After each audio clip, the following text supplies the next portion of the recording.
On this episode of the Best of Bias Podcast, you got me, your boy Lydell Dinero, and the place to be right there in your ears or right there on your screen, however you're watching or listening to the pod. Welcome back to another episode. We got week 2 of NFL football to review, see if my predictions are right. Week 2 of fantasy football, see if I got me a win. Spoiler alert, I did. We'll talk all about that. P. Diddy gets arrested. Oregon wins, looking like Oregon again. Plenty to talk about today. Not gonna keep you too long because, I am traveling again. Vacation Pat, always on the go. So I'm gonna keep it short and sweet. You know what I'm saying? Got the game Thursday night football to talk about. I'll predict all the scores and all that stuff if you're trying to bet and win some money and all that good stuff. But today, I think it's like episode 220 at this point. Episode 220. I think that's what we got here. Yeah, episode 220. We're in the right spot. So tune in. It's a new episode of the Best of Bias Podcast, your favorite podcast, the coldest podcast of the winter. The chilliest podcast of the fall, the hottest podcast of the summer, and your favorite podcaster, Lydell Dinero. Welcome to the family if you're first time listening. Family members, welcome back if you're already coming back, tapping in. Hey, no long talking, get to that theme song. Where it's at, and it's right here. Yeah, it's your boy. Bam. It's the best of bias. You need the earful, you should try us. From pop culture to the movies to unite us. It's the best of bias. Your best of bias. Yeah, it's the best of bias.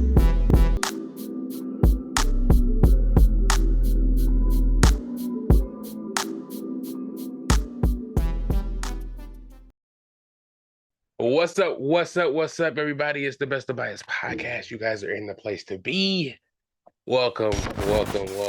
First time listeners, welcome. Family members, welcome back to the table, to the Best of Bias Podcast, to the stoop, where all your dreams come true. And do I make it happen? Yes, I do. I'm back. We talking some shit. We got a lot of stuff to talk about in a little bit of time, so I will not hold you. I'm still attempting to kind of try to get my podcast times down. You know what I mean? I tend to get in here and ramble a little bit and give you guys a little bit of too much knowledge, But hey, sometimes it's got a lot to talk about with you guys. I don't be seeing y'all all week, and I gotta get here and talk a little bit for you. So I'm here. We talking. First and foremost, last episode, I put this on the docket to talk about, and I don't know how the hell I didn't talk about it. So I'm going to start this podcast by saying R.I.P. James Earl Jones and Rich Homie Quan. I could have sworn I talked about it last time, but then at the end of the pod, I was like, did I mention it? Looked at my paper. I didn't write it, but I typed it on the computer when I planned to talk about it. But R.I.P. James Earl Jones died at 93, lived a full, successful,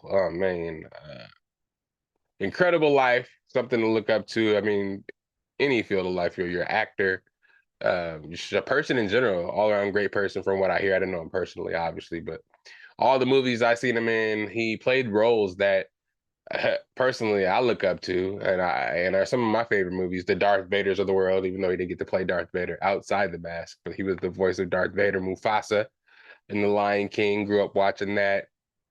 Of course, Sandlot, watching that. He was, the iconic blonde guy, the owner of the beast that they were trying to get the ball back from. And plenty more. I mean, I know people that are probably older than me, or probably movie buffs as well, probably know a lot more roles he's in. He's been an integral part of your life. I mean, to be 93 years old, he's been a big part of a lot of our lives. You know what I mean? He's been around, seen it all.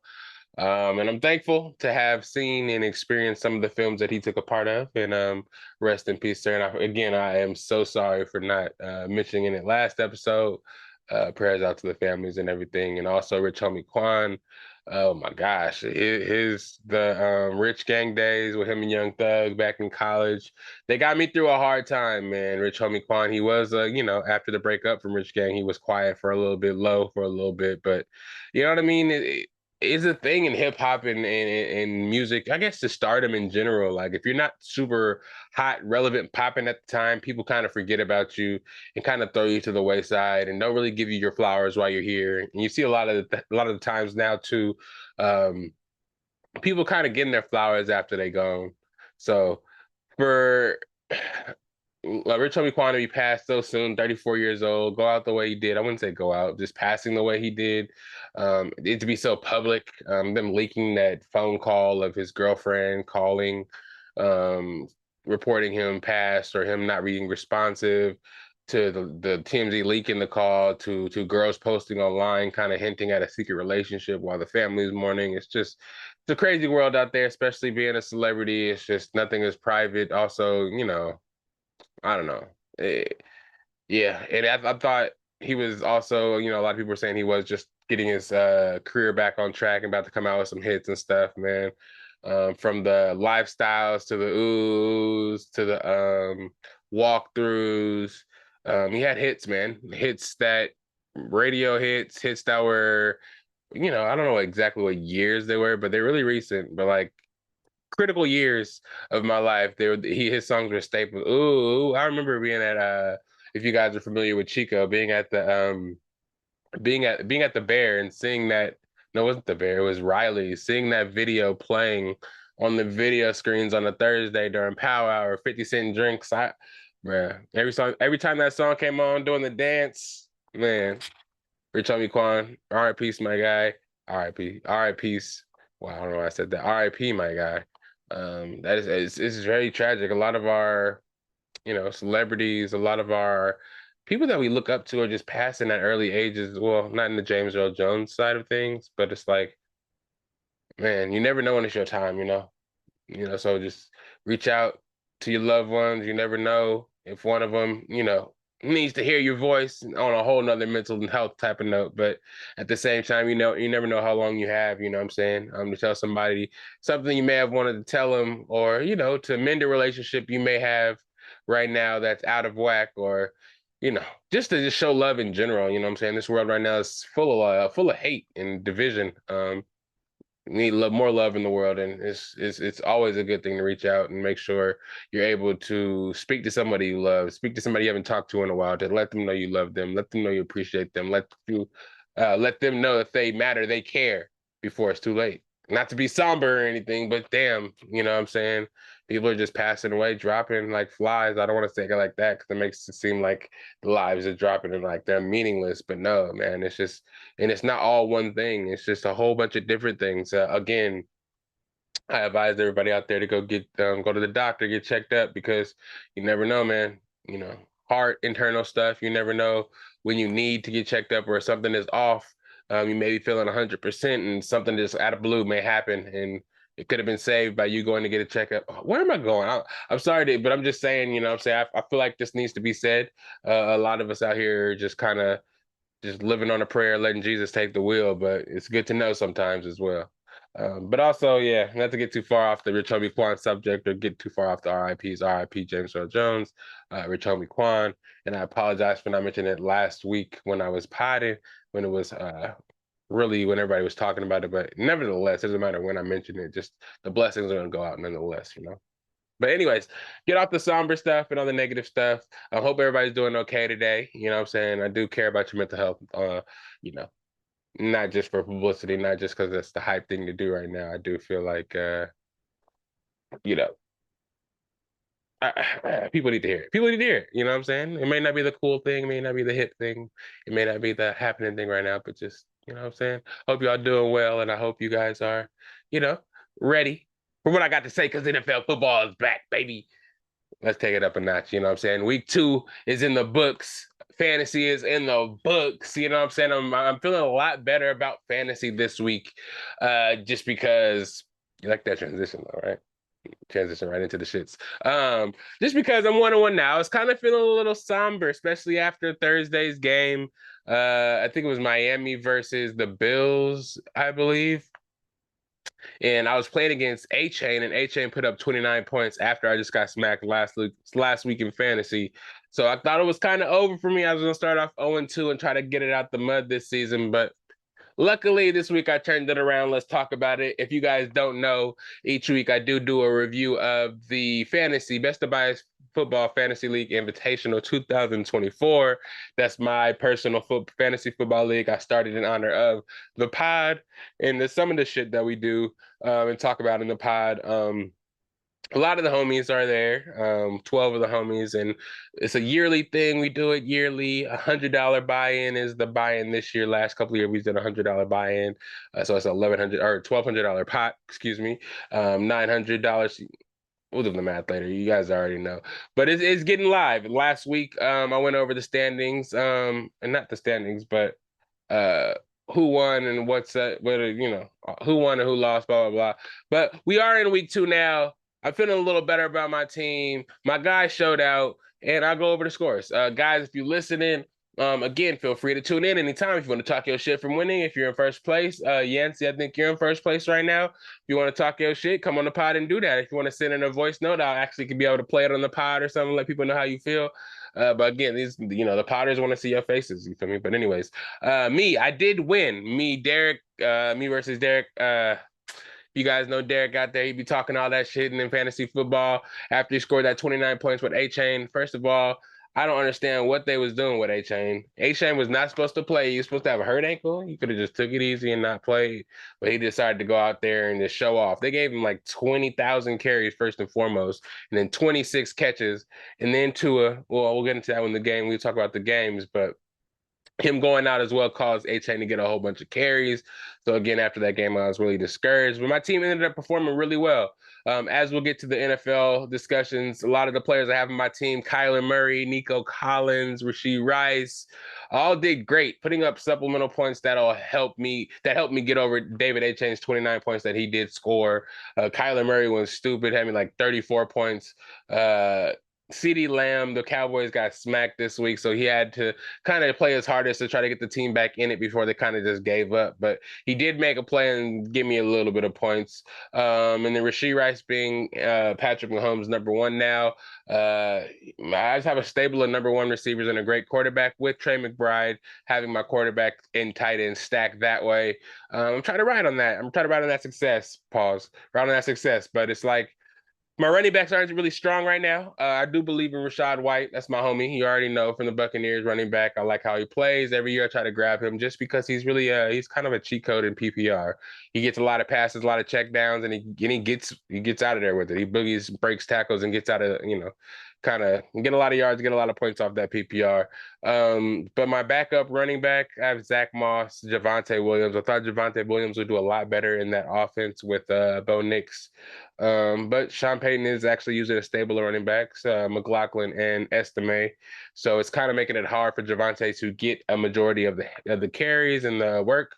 I'm not seeing it very much early yet, so I have to have him on my bench. And then Zach Moss is kind of the primary running back on an anemic offense for the Bengals. I'm trying to get the most out of him because he is getting a lot more burn than Chase Brown. Everybody thought Chase Brown and Zach Moss would split carry, so I was worried about that at first. But Zach Moss seems like he's going to be the primary running back, and this week he plays against the Commanders. So I feel like he'll actually get in the end zone, and hopefully Rachaad White. He got hurt in the game when we played against the Lions that I'll talk about in a little bit, but he hurt his groin, so he wasn't 100%, so he wasn't able to really perform. And I had Bucky Irvin as my backup for future if he was hurt, but him trying to play through injury kind of is a little, I don't know. I don't know if it helped me that much. I mean, it helped as far as giving Baker Mayfield a personal blocker and helping with a line that was not blocking at all due to some injuries that we had, but yeah, him having a groin injury didn't give opportunities for him to make optimal use of his touches. You know what I mean? But anyways, I did win 145-109 over Derek. Drake won, which is Yancey, won 119 over 119 to 115 over 56 double D's, which is Jason. Sean Middleton lost 89 to 151 to Sean Gamble. Was the battle of the Seans, 151 to 89. Sean Gamble won that one. Hot Boys versus Primetime Pope. That's John versus Pope. John won 124 to 83. Cam's Catering versus Shenanigans, which is Kev versus Deshaun.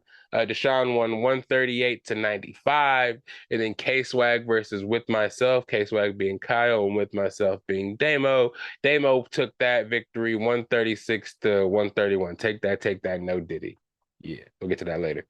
But yeah, that was week 2. I'm just happy I got back on the board to get 1-1 and move up to 3rd place. I think 2nd place is 56 Double D's, if I'm not mistaken. And then 1st place is Yancey. I will have the standings for you guys next week to give you guys a full view of the standings. It'll be a more clear picture next week because a lot of us are 1-1.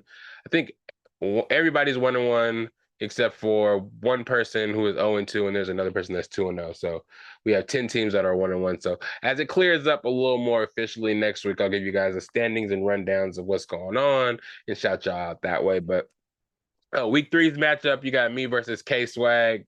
And then you got Shenanigans versus 56 Double D's, which is Deshaun versus Jason. And then we have Sean M versus Drake 1, which is Yancey. Armpit, which is Derek versus Pope. Then we got Cam's Catering Kev versus With Myself, which is Damo. Then we have Hot Boys versus Derek's Jet Skis, which is John versus Sean. So good week, good luck, fellas, on week 3. Hope your teams pull through. And again, we'll get more of a clear picture of the standings after this week, just so we're able to separate a little bit from the 1-1s and 0-2s and the 2-0s and just get a clear picture like that. But again, I will be well, it's not going to really matter, but hopefully everything goes well. I'm going to be in Twitchcon. I'll talk about that later. Follow me, Lydell_Dinero22 on Twitch, just to let y'all know a little bit. I'll tell y'all again later. Just right now to get that in your head. You can do it right now. Pause the podcast if you want and go follow and then come back, push play. I'll still be here. Trust me. But yeah. Next, we have college. I'll talk about college a little bit here. Oregon actually did something this week, so I can kind of talk about it a little bit. Oregon had the rivalry game against Oregon State. We're happy we're still able to play against Oregon State after we left the Pac-12. But I'm also happy Pac-12 actually added some teams. That was some news that just came out. Boise State, San Diego State, Colorado State, and there's one more state school that I'm missing that I know is joining them. But anyways, 4 schools joined. Oh, Fresno State. Did I say that? Fresno State. I did say that. Boise State. Colorado State. What's that? San Diego State. Right? Boise, San Diego, Colorado. Boise, San Diego, Colorado. Whatever, it's 4. God damn it. I'm a little medicated, okay? But anyways, we had the game. Game was good, man. Last 2 weeks against Boise State and Idaho, we didn't look too good, man. Our offensive line looked kind of weak.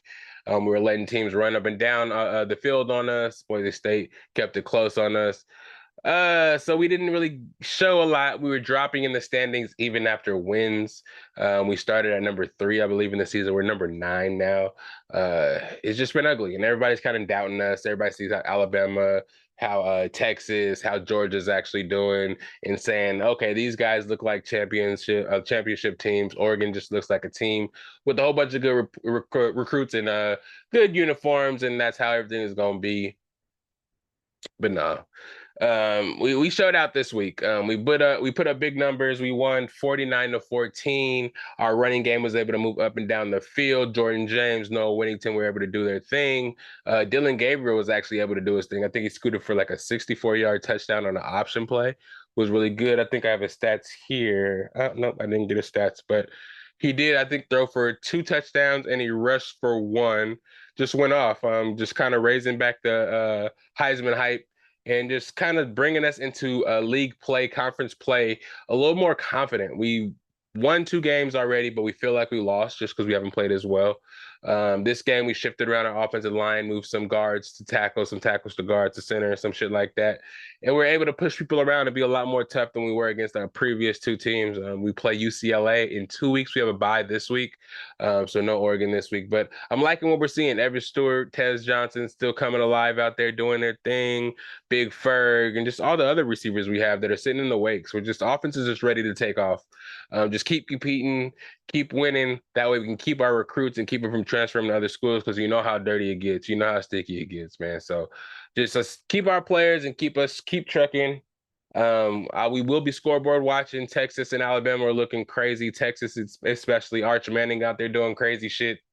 It's just wild seeing those teams compete and just dog teams the way they're supposed to, and us just kind of compete with teams. It's not looking good as far as us beating them in the playoffs. So I'm hoping throughout the season, as we get into Big Ten play, we actually get some experience and get some toughness throughout, and just how teams got hot starts and just able to put up numbers on anybody and not really face adversity. Hopefully we can face that adversity earlier, so when we get to the big games, we can already be like battle tested and be ready to play and be ready for games. You know what I mean? So fingers crossed. Shout out Oregon, man, because the last couple weeks I really didn't want to talk about the games, and I wasn't able to watch as closely. First one was the draft, and then last week I did watch last week. I don't know why I didn't really pod about it. I just didn't. I don't know. But hey, you guys, you're doing the best. Your best. I will start podding about y'all every time. I don't know why I left it out of the last pod, but the first week I know why I didn't do it, because I didn't really get to watch as critically as I wanted to give you guys a good review. But this one, I like what I see. I mean, the receivers, our corners and stuff, they'll get beat every once in a while. Muhammad's doing good. Our safeties are doing well. We got UCLA is not that good. We have a 2-week break for everybody to get healthy. It's not for another 2 weeks, so we'll see. But moving over into NFL, I'll let you guys know about my predictions from last week and what I got right. Just review some of the games real quick here. Thursday night, we have Buffalo Bills versus Miami again. I told you a little bit about Tua. Tua got that concussion. Very scary, man. He ran headfirst into Hamlin out of all people, which was even more kind of ironic. But him just going completely comatose, going into the fencer's position with his wrists and hands locking up like we saw before in like 2 years ago when he got that concussion. It was just ugly to see, man. He just got paid. It was a year without all those concussions. And it was just sad to see, because you saw that he was just kind of not in the right headspace just as far as his decision making. He was just, making mistakes, throwing interceptions and stuff, and kind of putting his team in kind of bad positions through a pick six, I think. The most terrible pick six you ever see. I'm having trouble talking today, but it was just terrible. And then after him just trying to make a play, rushing for that first down, trying to get all the yards he can to help try to get his team back in the game after his mistakes, he just went headfirst into Hamlin at full speed and just kind of just knocked himself out, and you can see it. It's kind of just bringing up the question, should he retire? They just paid him a whole bunch of money, so I don't know how that will work as far as the team letting him retire and still giving him money. But I feel like if you get hurt the way he did in the line of action and stuff like that, trying to help your team win, I feel like you should be still earn the money. You know what I'm saying? I feel like he's still gonna try to play. They probably put him on the pup. I think they did put him on the pup, so they'll miss a couple of games, maybe 4 games, and try to reevaluate and come back. But we don't want this kid to be permanently injured or just kind of changed from the game that we love, and we don't actually want to see that keep happening to him on the field. It's bad for the game's image as well. Families are gonna want their kids to keep playing football or play quarterback, even just seeing shit like that happen on the field multiple times. But it's his passion. He may want to still go out there and try to play against his family's wishes, against probably the league's wishes, but he's a warrior. Prayers out to him. Josh Allen and James Cook and them were able to right the ship. James Cook was able to run all over the Dolphins, 3 touchdowns. And this new receiving core without Stephon Diggs, Josh Allen is still able to make plays. And they put up numbers. They won 31-10. I thought the Dolphins were going to win, so I got that prediction wrong. I do apologize, y'all. Vegas, and nobody saw this one coming. Vegas versus Baltimore. I picked Baltimore to win this game. Raiders won 26-23 in a comeback victory. Some vintage Devontae Adams came out. Shout out him. And 0-2 for the Ravens still. They're still trying to figure it out. The new pieces that we thought were going to come in and automatically just win and just, continue that run they had last year, that dominance in the AFC, and just kind of get to the playoffs and knock off Patrick Mahomes. It didn't really work week 1, and we thought it was always Patrick Mahomes. They were an inch away from winning that game, or at least tying the game up and going into overtime. So you expected them to come in and redeem themselves and kind of putting a hurting on the Raiders and just kind of having them, feel the wrath of them being mad about losing. But it didn't happen that way. It was nuts. But anyways, congratulations to Gardner Minshew and the Raiders, Las Vegas Raiders, for coming back and beating and stunning the Baltimore Ravens. Ravens are 0-2. Crazy. But I didn't get that one right either. Sorry, guys. Chargers versus the Panthers. The Panthers continue to suck. Bryce Young got benched by the Panthers, and they're starting Andy Dalton now and see what he can do and see if they can bring the team some wins. Maybe he can sit behind the veteran and just learn. Sometimes it's not always bad, man. A lot of these quarterbacks this year, I think all the rookie quarterbacks this year, none of them have thrown a touchdown pass yet throughout 2 games. So sometimes, though, when you're good in college, maybe you shouldn't be so expected for them to start right away. They can talk about how the tempo of the game is not faster than college and how it's almost the same. But when you go out there and don't perform as such, it kind of brings that into question. You know what I'm saying? Maybe these quarterbacks do need to sit behind these veterans, though these veterans may not be great and can't bring immediate wins to your team. It gives a time for these rookie quarterbacks, if they're not ready, to learn behind these quarterbacks. And then when it's time for them to take their licks and there's, if that starting quarterback that you have backing up, this backup quarterback gets hurt, or you think you can't do no worse, you might as well put the quarterback in and, just give him his experience. You do that. Bryce Young is one of those people. You thought getting Dave Canales in there, being able to help Geno, help Baker Mayfield, that he'll be able to jump right back into it and just with this new quarterback and do the same thing with Bryce Young. It's not working there, and I can't imagine that I don't know. I just can't imagine the Panthers organization and team being worse than a lot of these teams that are actually doing. Like, are they really worse than the Giants? Giants are pretty struggling, but they can't even do. I don't know. To me, they have good players and good pieces, and I feel like it may be just Bryce Young. So it kind of brings it into question: is he actually good, or was he just a product of being at Alabama around all those pieces that he had? You know what I mean? And we saw that already with Mac Jones. It could be the same thing with Bryce Young. I don't want that to happen. You know what I'm saying? I always try to see a young brother succeed, but they made it try something else. They made it try something else over there in Carolina. Let's see what else we got. Dallas, I predicted the Chargers to win. They did win 26-3. Yeah, Panthers didn't score nothing. Chargers looking good over there, running the ball well. Justin Herbert, I believe, did get hurt, but their defense is actually looking good. The weapons and pieces they have on their defense actually are playing now. I don't know if they didn't like Brandon Staley or what, but they are actually playing out there for Jim Harbaugh, excuse me, and they're performing. They're going out there doing their thing, and the offense is back. J.K. Dobinson's back. Gus Edwards is out there running the ball, making it easier for Justin Herbert. Joe Alt, that right tackle for Justin Herbert, is holding it down for him as well. Again, he did get hurt on a play where he tried to make a play. I think they smashed into him and kind of jammed something. I don't know if it was a concussion. I don't know if it was his arm. I kind of forgot. I don't really remember exactly, but I do remember him getting hurt. But the Chargers are 2-0. And everybody's wishing for big things or hoping for big things from Jim Harbaugh and the Chargers, and expecting them to do big things after that quick start. So good job out there. The Buccaneers play the Chargers out there in LA. I'm trying to get out to that game. I should check out tickets now. New Orleans at Dallas. It's the surprise and upset of the week. The New Orleans Saints look real, as much as I hate to say it, until they actually lose and stop this momentum. They played the Panthers week 1. Everybody thought it was a fluke that they were scoring big points, big play touchdown plays. Raheem Shaheed and Alvin Kamara, vintage Alvin Kamara, scoring a bunch of touchdowns. But after they went out here and did it to Dallas, they won 44-19, and it wasn't even close. Alvin Kamara scored like 4 touchdowns. Raheem Shaheed just scored over the top. Derek Carr looking like the MVP. And I hate to say it, you know what I'm saying? Me personally, being a Bucs fan, I hate to give the Saints or Falcons, Panthers any props, but seeing what they're doing now, people are believing in the Saints. Nobody thought the Saints were anything in our division. They're firstly saying our division was super trash.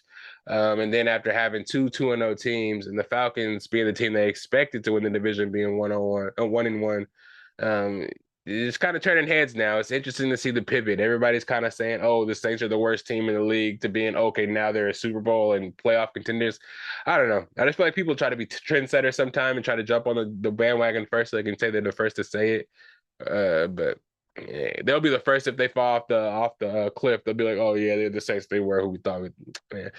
Again, my beef with media sometimes, and sometimes I feel like I could be part of the media spreading some of the shit that I say, but I'm not part of the media that's on TV every day that's creating molding narratives and shit like that. It's kind of crazy. But yeah. I wish I could talk more about it, but I don't want to dwell on it too much. The Cowboys being 0-2 is really surprising, especially after paying Dak Prescott, making him the highest paid quarterback in the NFL, like $204 million or some crazy shit like that, and him going out there throwing a dud at the home opener. You know what I'm saying? I wouldn't blame CeeDee Lamb too much because he did, like I said, when I was talking about fantasy, he did score like I think a 20, 30-yard touchdown pass catch. So he did do something, but they scored in like garbage time, and they ended up taking out all their starters and playing their backups to end the game. So that's very embarrassing, especially at a home opener, and for them to lose to the Packers at home in the playoffs, for that to be the last thing their home fans saw in the last two games, is just kind of bad timing, especially after those contracts. So we'll see what happens next week because the Cowboys do play the Ravens. So it seemed like a must win for both teams. So it's going to be a battle. Oh. If we're gonna talk about this one, we gotta do the dual cameras because you already know what the topic is about to be. Hey, y'all saw that Buccaneers Lions game? I'm waiting for you guys that thought that the Buccaneers were gonna lose to the Lions. We went to Detroit and did that. Y'all watched the game? Y'all saw that man Baker Mayfield chopped them boys up? You see him giving him that the 1-2 step? You see him slide to the left like he's doing the fucking cha-cha slide, whatever that shit's called. Bro, Baker Mayfield and the Tampa Bay Buccaneers make some noise this year. Last pod, I told y'all, bro. We beat the Washington Commanders and y'all thought it was going to be a fluke. We came into this game injured. No Antoine Winfield. Lost Vita Vea in the second quarter. No right tackle. Gadecki got hurt. Didn't even play. We're starting a backup school. Whoever he was, needs to go back to school because he was trash. Gave up 4.5 sacks to Hutchinson. Still did that thing. Chris Godwin, 119 yards, 8 catches, brother. Mike Evans still out there doing his thing. You know what I'm saying? That defense, though, the defense is what I got to talk about because that's what I'm saying, man. Y'all think y'all know what y'all talk about every year. Y'all wise guys want to hate on the Buccaneers because that's the thing to do. I'm talking about shit every pod this year. I hope you guys are ready for it because I'm standing on business. You know what I'm saying? He's a Bucs fan because of Tom Brady. I wish y'all would. I'm not going to go too hard because y'all didn't know. It's my fault. I should have been more vocal about it. I should have let y'all know that we was gonna go to Detroit. We was gonna shut down Jared Goff. We was gonna make him throw an interception on the first play. We was gonna hold him to 16 points. They thought they was winning the Super Bowl. They coming into the season thinking that the 49ers got luck, bro. They got lucky they beat us. And I was talking that shit last year, and I'm back to talking about it now. I won't be on dual cameras too long for y'all, but I'm talking my shit. Baker Mayfield for MVP, and I'm standing on it. That's it, and that's all. Let me get back here, man. I'm done. Anyways, the game was amazing. I love what I saw out of the Buccaneers. We only can go up from there. Antoine Winfield has to come back at some point. Kalijah Kancey hasn't even touched the field yet. I'm telling you, once we get Vita Vea and Kalijah Kancey on the field at the same time, which I hope is through the stretch of these next couple of games, when we play, we have the Broncos next week, which I hope we don't play down to our competition and the injuries don't catch up to us and we can actually hold on to the momentum we have right now and actually continue to win. But if it comes down to the stretch we play, I think the Eagles, Falcons, and the Saints all in a row, we need to have all our horses. We need to have everybody ready. We need to have Gadecki back from the concussion. We need to have our line moving people around for Rachaad White, Bucky Irvin. We have to have that running game going. We saw we can move around Chris Godwin and get the screen game going. We saw what Mike Evans can do in the first game. We saw what Jalen McMillan can do in the first game. We already know what Trey Palmer can do. Offensive line holds, and then our defense comes back together. Jordan Whitehead making all those tackles. Jordan Whitehead made at least 11 tackles. He's safety. He's playing safety, making plays in the backfield. We so missed that. I was so sad when we let him walk and he played for the Jets for a couple of years. Him coming back and being paired with Antoine Winfield when they're both healthy is going to be the nastiest thing ever. Zion McCollum, him in his second year starting, oh my God, it's been a godsend. I was kind of interested in how it was going to look after Carlton Davis walked. I know Carlton Davis wasn't the best. He got burnt a lot and got hurt a lot. So I wanted to upgrade from that regardless. So seeing him walk out the door in a trade and not us really pick up somebody in the draft or replace him and then really say, Zion McCollum, he's going to be the next guy. Seeing how he performed in this last week's game was incredible. Almost 3 interceptions, dropped one. Actually, I think he dropped one, and one got stripped from Amon-Ra St. Brown. It was in his arms, and Amon-Ra St. Brown stripped it from him. They neutralized Amon-Ra St. Brown. He did get hurt, but hey, bro, like, hey, that's what happens in football. And if you are playing injured, the defenders are gonna, try to get that injury aggravated so you sit out. So they did what they're supposed to do. Jamel Dean did get hit for a couple of, I think he got hit for a touchdown and for a couple of chunk plays by Jameson Williams. I feel like that kind of stuff is going to happen. Speed receivers that actually like can get a jump on Dean, and he doesn't really know what play is coming. If you get him confused, he has speed to recover, but if you beat him and you can get some space on him, he'll catch you and tackle you, but he'll still be able to, get the separation you need for a chunk play. But I am really happy about how our defense anchors down when they need to. The backups that did play, Logan Hall came back this week, Savassier Dennis, one of our linebackers, rotation guys, KJ Britt, of course, Levante David. You guys playing great. JTS making plays out there. Of course, Yaya Diaby. I can call all your names out, man. Everybody played great. Izzian back there playing for Winfield. Tyke Smith out there hitting people. Everybody, man. Everybody played great, and I'm proud of everybody. This you guys know the score. It was 20-16 Bucks win. 2-0 Buccaneers, baby, playing against the Broncos in Denver, baby. Let's see what we got. Actually, you might be playing in Tampa again. So Tampa's coming to Denver. Denver's coming to Tampa, and we're gonna do what it do, man. I'm telling you, we're gonna put up some numbers still. Colts versus Green Bay. Again, Jordan Love is hurt, so starting, I think his name is Kyle Willis. No, not Kyle Willis. What's his name? Whatever his name is. Last name is Willis. He started for the Packers. Was able to beat the Colts 16-10. Oh, back again. Let me get back to my predictions. I was right about the Chargers prediction, wrong, of course, about the Cowboys prediction, right about the Bucks prediction, and then I was right about. Oh no, I was wrong about. I was wrong about this one. I picked the Colts to win after week 1. I thought that was kind of impressive, what they was doing. They came out there and let Malik Willis go out there and do whatever he wanted to do. He didn't even throw the ball. He actually just ran the ball a bunch of times and was able to squeak out the victory. But he was able to do that. But I didn't predict that win. I apologize to y'all for leading y'all astray. What else we got? Let's speed it up a little bit, huh? Jacksonville beat the Browns, the Browns beat Jacksonville 18-13. I picked Jacksonville to win, but Jacksonville is still making stupid mistakes and letting sorry teams stay in the game, making Deshaun Watson actually look okay this week. I wouldn't call Cleveland Browns sorry, but they look like trash week 1 when they got smacked by the Cowboys. So I expect them to come in this week and look trash again. Just with Deshaun Watson playing as bad as he was, but I guess Trevor Lawrence and the Jacksonville Jaguars wanted to play worse, so they lost. 49ers losing to the Vikings. I did not expect this one to happen. Christian McCaffrey out. Debo is out now, but Debo is playing in this game.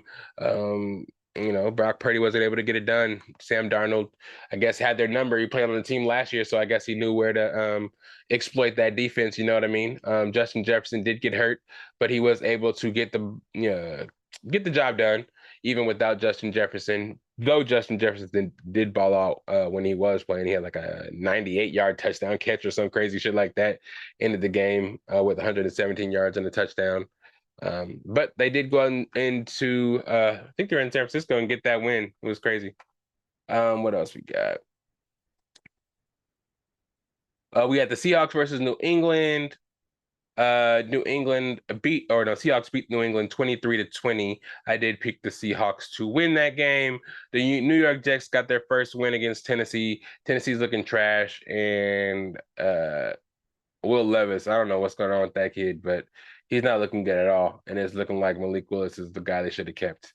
But yeah, Aaron Rodgers and the Jets get their first win, 24-17. Giants lose to the Commanders, 21-18. Jaden Daniels gets his first win. The Rams lose to the Arizona Cardinals in like one of the most unexpected games of the week. I told you that's what the upset of the week might be. Arizona came, put up 41 points on the Rams. What's his name? Marvin Harrison Jr. went off had like 4 catches for 130 yards and 2 touchdowns, breaking a rookie record, most catches by a player in a single game by a rookie since his dad, which was crazy. Kyler Murray played great. James Conner played great. Shoot, if that's the offense that the Cardinals are gonna play with all year, they may make some noise. The defense has to get better. The Rams are just really injured. Cooper Kupp got injured that game, left the game in a walking boot. We already know Puka Nacua is on IR. Kyron Williams was the only weapon they really had, and a bunch of other receivers that like Demarcus Robinson, Tyler Johnson, Whittington. Matthew Stafford was able to move the ball around a little bit, but after Kupp got hurt, it's like, yeah, they couldn't do nothing at all. Really, everything became really predictable, and the Cardinals were able to keep scoring just because the Rams, we know, have a bunch of corners out, a bunch of their DBs are out, so they have a bunch of like rookie DBs. I think every DB they had in the back in the defensive backfield was a rookie, so they were just getting hit all day, lit up all day. Kyler was able to do whatever he wanted.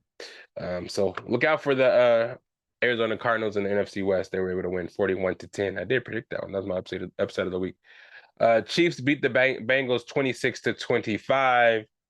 Yeah, man. I don't know what's up with these Chiefs, man. I don't want to call the refs Kansas City Chiefs as well, but it just seems like they always, if they're gonna lose, something happens, a penalty happens that saves the Chiefs' bacon. It's crazy. That pass interference was a pass interference. I'm not gonna lie. But shit, man. Like in any other game, they would have like missed it somehow for any other team. But of course, when it's the Chiefs, you have to give them an extra shot. And then that penalty alone put them in field goal range, and then for them just to make the field goal at the last second to lose the game, it's just. And for that penalty to happen with Jamar Chase, just for him not getting that contract signed, him being frustrated with the team, feeling like he was getting cheap shotted by a team or a player out there that the ref should have called. He was arguing with the ref. You know, it's just wild out there, man. Especially when you feel like a team, you know, told you they're gonna pay you and they end up not paying you. It's just wild to me. Yeah, and then going out there and playing anyway, he took out that $50 million insurance policy on himself. So if he did get hurt, he'll get paid out. But he's in line to make a lot more than that. So I know it's kind of frustrating when somebody's out there intentionally trying to hurt you when you think that at least to yourself. I mean, the referee doesn't look at it that way. I feel it, but still, I'm not blaming that on Jamar Chase. I still feel like that corner jumped the ball early, you know, hit the guy in the back. It was pass interference. Rashee Rice wasn't able to fully extend or go up for the ball, but it is what it is. Rashee Rice keep balling for my fantasy team, and I'll be quiet about it. That's all I gotta say about that. What else we got? And then we have the Pittsburgh Steelers versus the Denver Broncos. Pittsburgh Steelers still running with Justin Fields and low scoring, making it a defensive affair. They won 13-6. I did predict that the Steelers would win that game, so I got that one right. And I did predict the Chiefs would beat the Bengals, so I got that one right too. So how many did I get right? 1, 2, 3, 4, 5, 6, 7, 8. You know, 8 out of 1, 2, 3, 4, 5, 6, 7, 8, 9, 10, 11, 12, 13, 14, 15. You know, it's not bad. You know what I'm saying? If I made y'all some money again, you know how I like to say, go ahead and put that in the cash out for your boy. Just let me know. You know what I'm saying? Just let me know I did a good job. But if I lost you some money, hey, man, I didn't tell you to do it. You know what I'm saying? It was just a suggestion. But I will give some more suggestions as we move on into. Oh, actually, we have more games. My bad. Chicago at Houston Texans. Houston, man, the defense was all over Caleb Williams. Caleb Williams still looking bad, man. I don't know if it's the offensive line. I don't know if it's his head. I don't know if he's, you know, still trying to play backyard football like he's at USC and can't do it against the big boys. But he got sacked 7 times. It's more so the line, I feel like. Or maybe he's holding on to the ball too long. But I don't know. I'm hoping they'll figure it.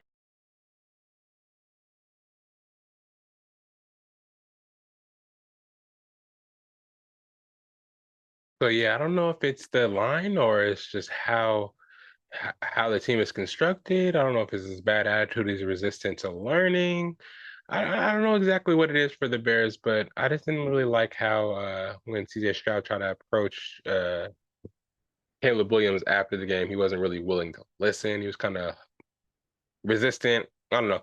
I just feel like at this stage of Caleb's career, he would kind of want to fight the allegations of him kind of being hard to work with and kind of stuck up and arrogant type shit. But Hey, maybe he just was mad about losing and wasn't really trying to hear that from the winning quarterback in front of all those cameras. If he wants to do some shit like that, do it in private or behind the cameras to make it like not look like he's bragging type shit. But I don't know. But I'm hoping he gets better for him because Houston did take care of him 19-13. Not too high scoring, but he did take a lot of punishment.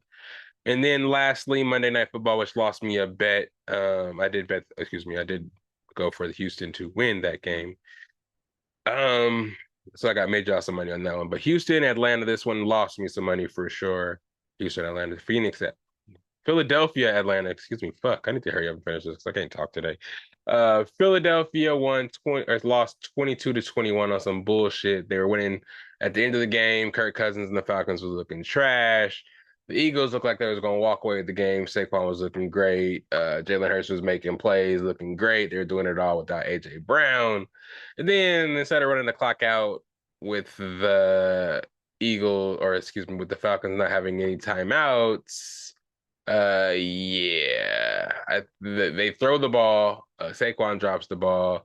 They have to kick a field goal instead of scoring a touchdown or running out the clock. The Falcons get the ball back, drive all the way down the field.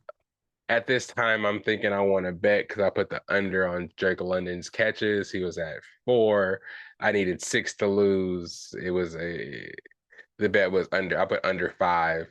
The last 2 catches of the game were to who? Drake London. 1 to get a first down and 2 to score on the most wide open play on Darius Slay that I've ever seen. The most predictable pass. Kirk Cousins fucks me over. The Falcons fuck me over. Saquon fucks me over. Nick Sirianni fucks me over. It's like all of them combined fucked me over for winning a bet. And it probably lost y'all some money too, because everybody we bet on the Eagles to win this game and the Falcons, excuse me, luckily came out and won this game. And yeah, I didn't get this one right for y'all, but here's another chance for me to get them right. Next week is here. Week 3 preview. I got some spreads and some predictions for y'all before I get up out of here just really quickly, and I'm running out of space over here. But let me see. New England at New York Jets. New York Jets are favored by 6.5 at home in that game. I think the Jets will keep it rolling. A-Rod is getting this shit together. They'll find their offense and they'll get it rolling. I got the Jets in that game. New York Giants at the Browns. I got the Browns in that one. The Browns are favored by 6.5. Again, Giants are really lowly. Even the Browns don't got it together. I think they'll be able to beat the Giants. Bears at the Indianapolis Colts. Colts are favored by 1. The Colts defense don't have DeForest Buckner. I think he might go on IR. I don't know. I think Caleb might be able to get this one. Oh yeah, see, I think I think Caleb might be able to get this one. It's close to a pick 'em. I think this game he's playing angry. The team sees film and sees how they're not blocking for Caleb, and they get it done this game. I think that's what's going to happen. Houston at Minnesota. Houston's favored by 2.5. Does Sam Darnold pull something out of his ass and beat the hot Houston team right now at home amongst the fans with the skull chance? Does Sam Darnold continue his playoff or his MVP run? And is Justin Jefferson available? They say his quad injury. He should be able to play. He says he's good to go, but who knows? And then we got, you got Houston coming in rolling. Nico Collins balling out. Stephon Diggs, Joe Mixon, Tank Dell. That defense, Will Anderson, D'Amico Ryans. You know what I'm saying? They're looking good. But I think I'm gonna pick Houston in this one. Philadelphia at New Orleans. I'm picking Philadelphia. I ain't even got to explain why. Chargers at Pittsburgh. I got the Chargers. I'm going with Justin Herbert and Jim Harbaugh. The Pittsburgh Steelers are favored by 1.5 points at home. That defense is good, but I think the Chargers will find a way. Tampa Bay at home against the Broncos are favored by 7 points. I think it might be a little higher now, but I'm not sure. I got Tampa. You already know. I think we'll be able to put up enough points against the Broncos. The Broncos' offense isn't really good. They aren't able to move the ball really, and our defense is playing well, even with some pieces out. If we hold some pieces out to rest, I think our defense, especially after last week's performance, will be able to make sufficient stops for us to win the game. Green Bay at Tennessee. Green Bay is favored by Tennessee's favored by 3 points. Green Bay with Malik Willis, see if he can pull another rabbit out of his hat. I don't know if I'm ready to give the Titans 3 points, even though it's just because they're at home. What we're seeing from Will Levis is going to be interesting.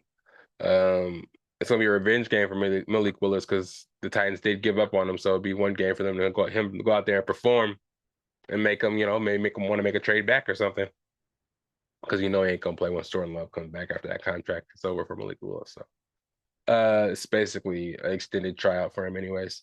Carolina Panthers at the Las Vegas Raiders. I'm picking the almost picked the Ops. What the fuck? I got the Raiders in this one. The Raiders are favored by 5.5 points at home.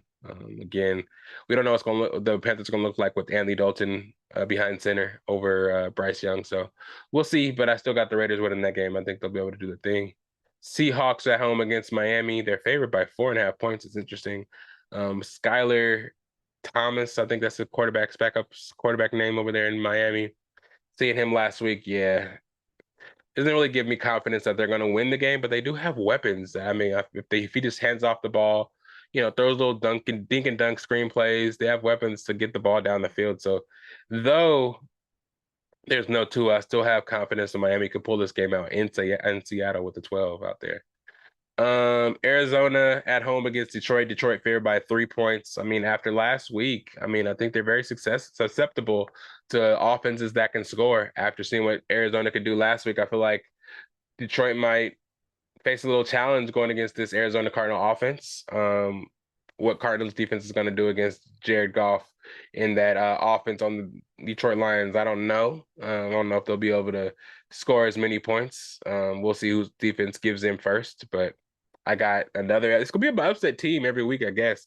I got the Cardinals beating the Lions at home.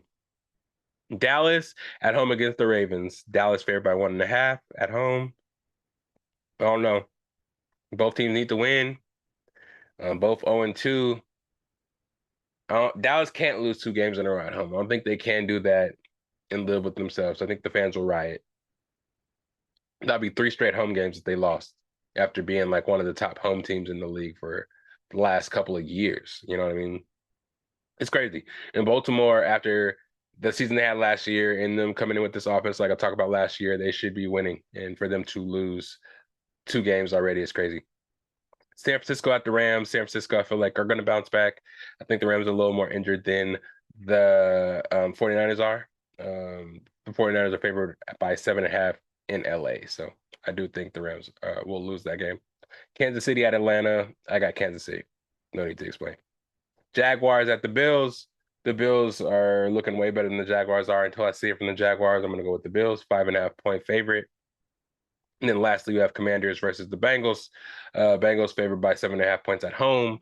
I do got the Bengals at home figuring it out. T. Higgins coming back. Joe Burrow putting it together. Commanders don't have a good defense at all. We roasted them week 1. And I think this week with the full offense together, I think Joe Burrow and the Bengals will put it on Washington Commanders and win that game. So to recap, I got the Jets over the New England Patriots. I got the Browns over the Giants. Bears over the Colts. Houston over the Vikings at home. Philadelphia Eagles over the Saints. Don't even got to explain. Chargers over the Pittsburgh Steelers. Broncos over the Denver Broncos. I have Green Bay over the Tennessee Titans. I have the Las Vegas Raiders over the Panthers. Miami over the Seahawks. Arizona over the Lions. Dallas over the Ravens. I didn't pick that game. I'm not making that pick. 49ers over the Rams. Chiefs over the Falcons, Buffalo over the Jags, and then Cincinnati over Washington Commanders. Take it to the bank. Do what you will. If you win some money, throw me something your way. Throw some my way. You know what I'm saying? If not, hey, make your best decision off the information that I just gave you and put you together a parlay that wins you something. If I could be helped, that's all I ask for, to be helped. You win a little lunch money. You feel me? Moving on in the pop culture, quick couple topics before we get up out of here. Diddy arrested. They arrested him for his involvement in alleged sex trafficking and all that shit that he had going on. Over the next couple of months, I'm sure we'll hear about everything that P. Diddy had going on. I know we ain't heard all of it. There's been a lot of alleged shit that everybody been saying. It's been rumored, but slowly but surely, I think it's going to come out. They found 1,000 bottles of lubricant and baby oil for the freak-offs that he be having, man. Tapes of these freak-offs are going to start coming out.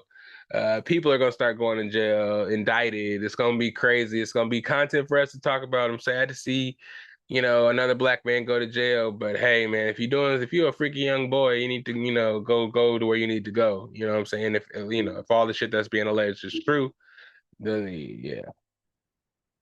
Yeah.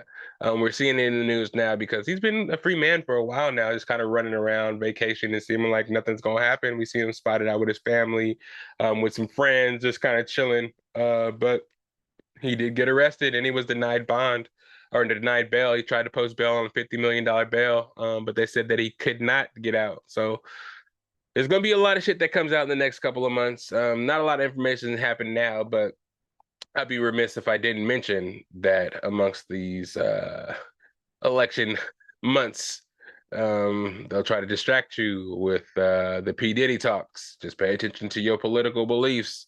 Not saying or endorsing somebody to vote for, but it seems like another one of those years where everybody needs to do their research and listen to what laws and stances these people are taking and the shit that you want the country to look like, because it is time to vote, time to use your power to vote and use your vote for good. You know what I mean? Again, there may be some distractions like P. Diddy getting arrested and a lot of bullshit coming out about who was at the freak offs, videos of the freak off, but stay focused. You know what we need to do, make this country a better place, whoever you are voting for. I'm not giving you nobody, in influence on who to vote for, but hey, if we're gonna make this country great, we need to not to use that other slogan, not using that slogan, but if we're gonna come back to having the country how we want to have it, we need to pay attention and educate ourselves on stuff that'll be for the betterment of the country and the betterment of the people. Even if it's not your personal interest, do a little research so you can maybe understand the other side and listen to what the other side has to say as well, so we can come to an agreement and live in harmony with the decisions we make. Not have a decision made and one side hate it and one side love it. But anyways, P. Diddy, you're a freaky ass nigga. You going to jail. Not to make a light of any situation, because family is losing their father. I don't know if they're complicit in what was going on at all. If they knew about all the shit that he's been doing. I'm just, people are saying that stuff's gonna come about him actually have something to do with shooting Tupac. If that comes out, that's gonna be some crazy times that we living in, and that'll be the ultimate distraction to get you guys away from the polls. I didn't say it. I didn't say it here first, but if you heard it here first, hey, I'm doing my job. That's all I gotta say. But yeah, $50 million bond denied, $1,000 of lubricant, he in jail. Pretty much the updates from that. And then lastly, here in the pop culture segment, I just wanted to give a shout out to Shogun. The Emmys just passed, and they cleaned up 18 Emmys. I did want to. I had a list of the stuff that they won at the Emmys, because it was an incredible list, and it was just basically everything: best drama, best director, best sound mixing, best sound editing, best picture editing, best cinematographer, best period costumes, best main title design, best production design, best prosthetic makeup, best stunt performance, best casting for drama, best special visual effects, best period fantasy makeup, best period fantasy hairstyling, best lead actress what's her name, Anna Sawai, best leading actor Hiroki Sanada. Hiroki Sanada. I should know his name because he's in everything. You know his face when you see him. Scorpion, everything. He plays the Japanese gangster in all the movies. You know what I'm saying? Best guest actor in a drama, and that was Nestor Corbinell. I'm sure that's the white dude from the show. But if you haven't seen it, it's on FX now. Go check it out. I think it may be on Hulu too. Great show. I was checking to see if a couple of shows that I watched won Emmys. Fallout was nominated but didn't win any. I'm rewatching Fallout now. That was on Amazon Prime. That's a great show. If you haven't seen it, watch Fallout, watch Shogun, and also watch Fargo. Lamorne Morris just won Best Supporting Actor in a limited and anthology series for Fargo and his role in Fargo. Shout out him, one of my favorite actors, man. Hella funny in New Girl, hella versatile, getting more and more roles, and I love to see it. And showing his range, man. This was a drama. He had some funny lines in it, but this was mostly all drama, and he played really believable, great actor, and I just want to give him his flowers and his shout outs now before he takes off and blows up into a whole bunch of different roles. Shout out you, brother. Shout out you. Already seeing him in those commercials. It's like a money commercial, a banking commercial, but anyways, it's good to see him popping off and doing his thing now. Shout out everybody that won awards at the Emmys. Just wanted to shout out Shogun.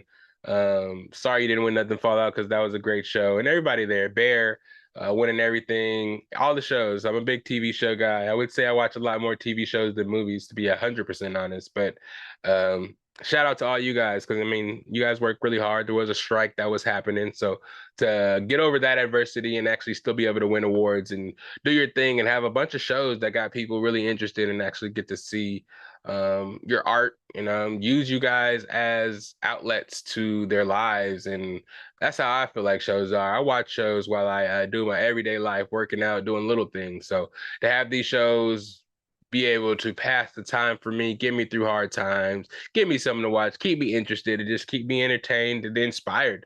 I appreciate everybody for that, and congrats to all the award winners. And then lastly, I just want to let you guys know, of course, this weekend I'm over at Twitchcon. If you guys are in San Diego, holla at me. I'll be in town. I'll be at the festival, I think Thursday, Friday, and Saturday. I don't think I'm gonna go Friday. That's Thursday, Friday, Saturday, and Sunday. Excuse me. I don't know if I'm gonna hang around Friday, but I know I'll be there Saturday, Sunday after the football game. I'll be at the block party on Saturday night, hanging out with V-Rons by her job. So if you see me out there, holla at me. Lydell Dinero 22 on all the platforms. If you're looking for me on the gaming platforms, that's where I'd be at doing my thing out there, holding it down, trying to get my following bigger. I didn't really do Twitch that much. I'm just now getting my gaming camera in. I'm just now really getting into Twitch and kind of crossing over to that side. It's mostly podcasting and stuff. I'm on the podcast side of things and the YouTube side of things, YouTube Live. But haven't really messed with Twitch that much. I know I used it and watched people on Twitch, but I haven't utilized my platform to grow my Twitch following. So I'm going to be out there getting some tips, hints, pointers, rubbing shoulders, rubbing elbows with people, pause, and trying to get as much knowledge as I can to kind of grow that following. So I wish hope for all y'all to follow me on there, watch my page grow and my following grow on that side. I'm not leaving the podcast platform or anything like that. I'll still be available for that. But just for the future, when it comes down to doing other things, you want to see me play video games, 2K, Tekken, NCAA, Call of Duty. Those are the main four that I will be playing, probably and streaming on with the fellas, all the guys, Fantasy League, all those guys just are in my parties for PlayStation and Xbox as well. Got both. So yeah. Skitty Grub won on Xbox, but we ain't gonna get into all that. We sticking with the Lydell _ Dinero 22. But yes, catch me at TwitchCon this weekend. Maybe chopping it up with your favorite Twitch streamer. Maybe you can get an interview, hop on the pod. Me, AK. Oh, actually, that's Comic-Con. That's 2 weeks after. But TwitchCon, I'll be solo dolo. So if you see me, holla at me. We'll do some interviews. Let's talk, and let's chop it up. But anyways, let me hop off this podcast now. Let y'all get back to whatever y'all doing today. If you're listening to before the Thursday night football games, hope you are able to put a parlay in and take my advice. Hopefully my predictions are right. If you're listening to this Friday, Saturday before the games, or if you're listening to it after the games, whenever you're listening to it, thank you for listening. Thank you for clicking play. You could have been anywhere in the world, but you clicked on this podcast with me today. So it's the end of the podcast where I'd like to let them know where you can find me at. It's SAC_Lydell on the Instagram, Patrick _Lydell. Oh, it's SAC _, yeah. SAC_Lydell on the Instagram, Patrick _Lydell on the Snapchat. If you're looking for anything podcast related, just go ahead and type it in. We have it on Best of Bias. Type in Best of Bias on Instagram. Type in Best of Bias on TikTok. Type in Best of Bias on YouTube. You'll find the page there. See Growly. You'll see everything we got going. Over 200 videos. AKA does such a wonderful job of bringing these videos to you guys to watch on YouTube. Make sure you like, subscribe, tell a friend, hit the bell so you never miss a video and you can support your boy at all times. You know what I'm saying? And again, tell your friends to join me on Twitch, man. So we're trying to monetize over there as well. So as many as followers and as many as followers we can get, as many eyes as we can get, the more we can grow, man. If you want to be on the pod as well, hit me up. I know I owe a lot of people an episode. Shout out to Chelsea. It was her birthday just passed. She'll be on soon. Happy birthday, you. And oh yeah, get you some merch. I still hats available, bucket hats, stat hats, trucker hats and beanies, anything you want. And Best of Bias League, man, come get this trophy. Come get this belt for me if you want it. It's gonna be at my house, but if you win next year, it can be like both of ours. No, I'm just playing. It's my shit. Come get it. But yeah, that's about it, man. Thank you guys all for being here today. Go enjoy your day. Again, go reach out to your friends, reach out to somebody, make sure they're okay, because you never know. You feel me? Back, not try to be somber on the way out, but hey, you already know what it is. Enjoy your weekend. Enjoy your day. It's the Best of Bias Podcast. It's your boy Lydell Dinero. I'm out of here. You have a good one. Later, y'all. Peace. It's the best of bias. You need the earful, you should try us. From pop culture to the movies to Unitas. It's the best of bias. Your best of bias. Yeah.